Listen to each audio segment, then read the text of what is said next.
What's up YouTube, Capital G here. Got some really quick duels for you guys to check out. Our first duel has Ballpark Bugs and it's going to be facing off against Metaphos. You know, Ballpark Bugs, we don't have all the cards for these in the TCG. You can't really play this deck until we get these cards. I'm really hoping that they come out in Dual Power. I think that that would be a nice way of giving us the cards, and I like the fact that it's a deck that's very similar to like Dino Rabbit. It forced you to play a bunch of normal monsters, which aren't necessarily the greatest things to draw, but at the same time, this is a deck that can actually summon 3 normal monsters at a time from the straight from the main deck, which is actually quite incredible. Not a lot of decks can say that. And with Metaphos, I mean, yeah, it's not the most powerful Pendulum deck, but I think that he opens up pretty strong. Not only does he have his wide scales, 1 in 8, so that guarantees he's going to get Mist Valley, Apex Avian on board, if nothing else, but he also has a 1-card Electromite and Rescue Bunny here, and he has the Zephyr Divine Strike, so potentially 2 negations if everything goes according to the game plan. Let's see exactly how it's going to happen. He is going to go a little bit of a different route when it comes to getting those 2 potential negations. Does get the Electromite off the Rescue Rabbits, and it's looking pretty good. Gets the Pendulum Summon of the Apex Avian, but he's also playing Mist Valley Thunderbird, which is weird. I was like, what the cap is going on here? But it does actually give him another potential negation.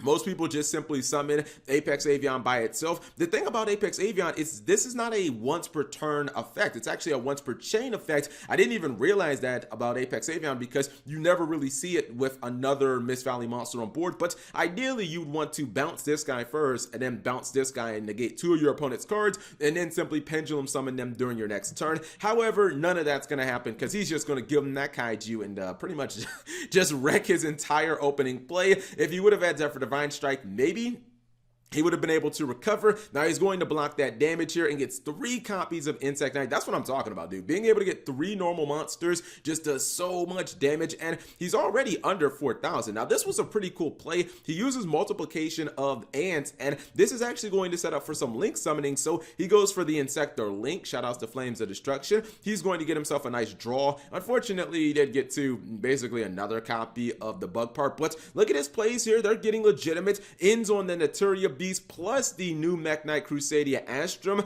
This is an incredibly strong board, not just because, well, this card is fucking incredibly difficult to kill, but now you're going to be locked out of activating any more spell cards, so you can't really use your Metaphor cards. Like if you pop this, you can't activate another scale because then your opponent would just obviously negate it. So for a Pendulum player, this is, you know, it's kind of dire situation here. He does have a couple of monsters that he can simply Pendulum Summon. So it's not all of that, you know, it's not all that bad, but he can activate the Oracle Zephyr. It will simply get negated, and he doesn't really have any offense, man. With 1 Electromite, I feel like if you don't win off the first Electromite, like I feel like you get wrecked. And Sector Link monster is coming back. He's going to draw himself another card, and I believe he's going, he might be trying to push for a game here. Uses the Nightmare Unicorn, then he's going to simply attack. He negates the damage, and boom, 3 monsters are coming out, and he's able to close the game. Man, don't underrate this card, this giant ballpark, especially, you know, I don't know how you would do it, but especially if you just don't draw your freaking normal monsters.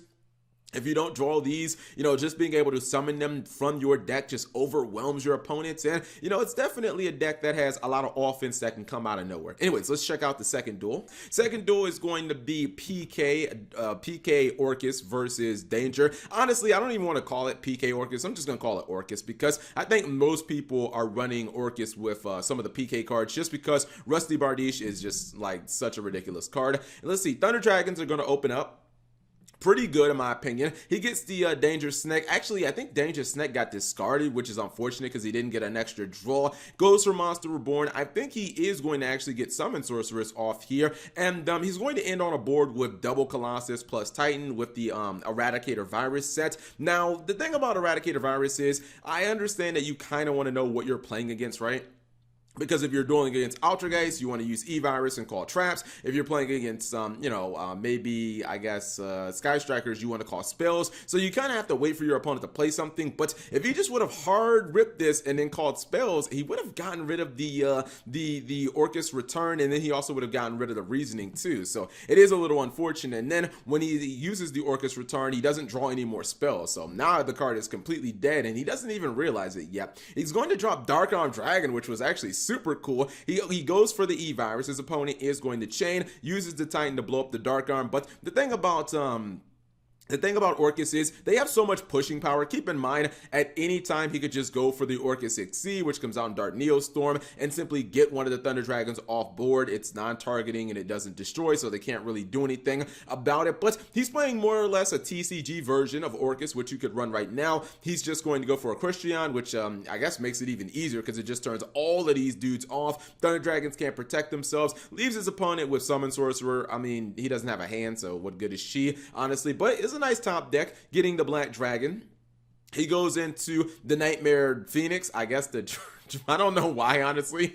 He didn't use the effect, so I think that maybe that's a little troll. Maybe, well, I guess he didn't have any dragons to use Summon Sorcerers for. He does go for a Borreload Dragon. Problem is, his opponent has the Break Sword, so I mean, maybe he forgot that it could be targeted by things that aren't monster effects, but Borreload Dragon ain't doing anything. Thunder Duo is going to put a little bit of pressure on him, runs over a monster, and it actually adds from his deck. Not bad, and maybe if he would have been able to get that Break Sword off field, I think that he probably would have had a slight chance. But as soon as he goes into Break Sword right here, he's going to be able to pop both monsters, not just the Borreload, but then the Thunder Dragon Duo, and then he's bringing back those PK monsters, and then he can simply go for, because they're level 4, he can go for the Time Thief for Doer, which means that even if he didn't kill his opponent here, he would obviously have the ability to go into the Azathoth, but doesn't matter because he does actually have game on board. Thunder Dragons got smoked here, but I don't know. I don't really feel like that was a great version of Thunder Dragons. I don't know if Monster Reborn is something that they should be playing or E-Virus at all. I feel like E-Virus is something that should be in the side deck because you don't know. I mean, if you don't play against Altergeist or Sky Striker, it's just not that good. Like if you're playing a mirror match